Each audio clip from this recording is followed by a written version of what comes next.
Halo Sobat Football Lovers, kembali lagi di channel Bal News 2. Nah, kali ini di channel ini kami membahas berita seputar olahraga sepak bola.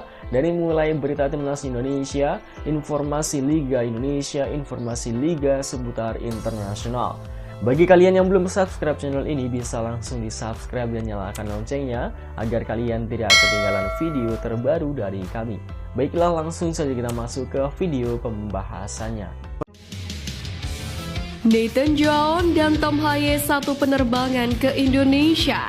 Sandy Walsh antusias hadapi mantan rekan setim. PSSI tantang Thailand.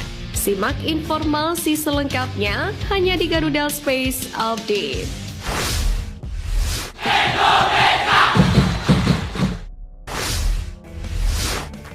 Sebagai persiapan melawan Irak dan Filipina di kualifikasi Piala Dunia 2026, Timnas Indonesia dijadwalkan menggelar uji coba kontra Tanzania pada 2 Juni mendatang. Pertandingan ini pun menjadi momen pertemuan Sandy Walsh dengan ex-rekan setimnya di RC Genk, Buana Samata. Keduanya sempat berada satu tim di KRC Genk pada musim 2015, 2016, dan 2016-2017. Samata sendiri merupakan pemain yang berposisi sebagai striker. Dengan Sandy Walsh beroperasi sebagai pemain belakang, tentu bentrokan antar dua orang mantan rekan tim ini berpotensi terjadi. Sementara di lain kesempatan, Ketua Badan Tim Nasional atau BTN Sumarji menyatakan bahwasanya Timnas Indonesia tidak akan mendapatkan poin jika menang atas Tanzania karena pertandingan tersebut tidak masuk dalam agenda FIFA. Pertemuan kedua tim sendiri dalam laga uji coba akan dimainkan di Stadion Madia Jakarta pada hari Minggu 2 Juni dan dapat dihadiri oleh penonton. Seperti yang kita ketahui, menyosong laga krusial penentuan langkah Timnas Indonesia dalam perjuangan di kualifikasi Piala Dunia 2026, STY telah memanggil 22 nama dengan 13 diantaranya merupakan pemain abroad. Sejauh ini sudah ada 2 pemain yang memberikan kepastian bahwasanya klubnya memberikan restu untuk turun membela tim nasional Indonesia. Di antaranya adalah Venezia FC mengumumkan akan melepas JIZ untuk memperkuat timnas Indonesia pada pertandingan melawan Irak dan Filipina. Meskipun bek berusia 23 tahun itu akan menjalani jadwal yang padat bersama Venezia. Bahkan mereka sudah mengumumkan bahwa Izez mendapatkan panggilan dari Sintayong. Namun sepertinya memang JIZ akan absen dalam laga melawan Tanzania. Selanjutnya, klub asal Belanda FC Utrecht juga telah resmi mengumumkan melepas Ivar Jenner melalui akun Instagram resminya pada hari Jumat 17 Mei kemarin.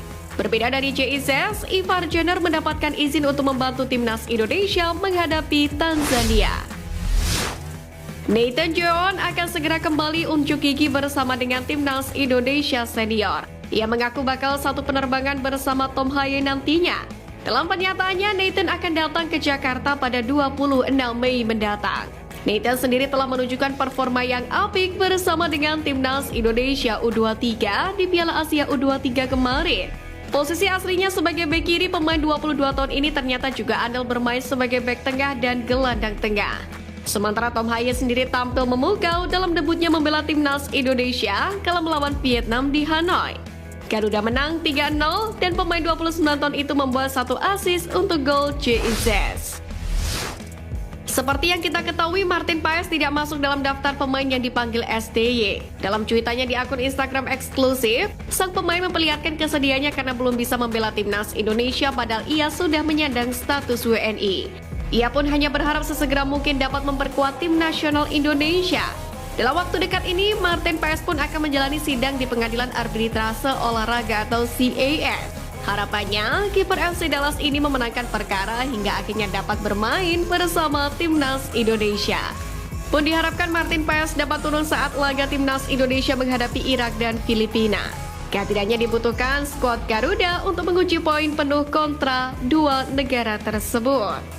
Sayangnya, bulan Juni akan segera tiba. Saya pun akan melakukan segala daya agar dapat bermain untuk Garuda secepatnya, kata Martin Paes. Media Vietnam pesimistis The Golden Star bisa lolos putaran ketiga kualifikasi Piala Dunia 2026 setelah timnas Indonesia merilis 22 pemain terbaik. Dalam hal ini, komposisi bintang muda dan senior Garuda Muda membuat media-media Vietnam waspada. Dalam hal ini, Soa khawatir tim arahan Kim Sang-sik gagal lolos ke putaran ketiga kualifikasi Piala Dunia 2026. Apalagi menurut mereka timnas Indonesia saat ini mendapatkan kesempatan maksimal untuk melakukan persiapan. Di sisi lain, tak semua media Vietnam sependapat dengan ulasan tersebut. Seperti halnya The Tao 24/7 yang mengatakan Indonesia memilih skuad hijau yang sangat aneh sebelum kualifikasi Piala Dunia. Memang komposisi pemain timnas Indonesia sangatlah muda, di mana rataan usianya hanya 24,27 tahun, di mana beberapa pemain senior tidak lagi dilirik oleh Sintayong seperti halnya Mark Klok.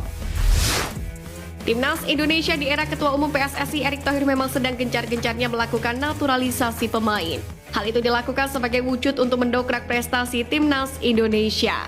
Banyaknya pemain naturalisasi yang dimiliki skuad Garuda membuat banyak pihak penasaran berapakah biaya yang harus dikeluarkan PSSI untuk para pemain tersebut. Bahkan sempat beredar isu yang menyebutkan bahwa pemain-pemain itu meminta sejumlah dana ke PSSI, yakni agar mau membela Timnas Indonesia.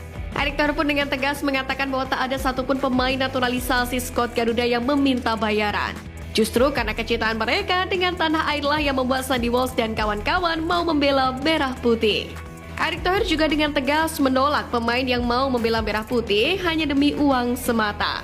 Meski demikian, Erick Thohir tak memungkiri bahwa dirinya beberapa kali sempat memberikan uang kepada para pemain.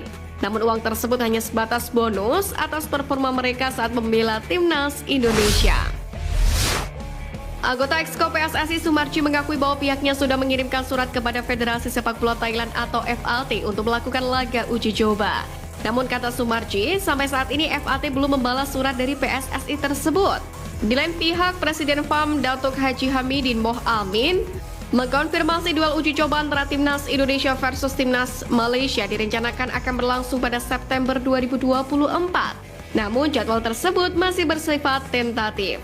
Haji Hamidin sendiri mengatakan laga itu akan terjadi dalam turnamen 4 negara yang melibatkan Malaysia, Fiji, Indonesia, dan India. Ajang tersebut diklaim akan digelar di Jakarta, Indonesia. Tentu ini menjadi fenomena yang menarik. Bagaimana dulu kekuatan Timnas Indonesia seringkali dipandang sebelah mata, namun saat ini berebut menjadikan skuad Garuda sebagai lawan uji coba.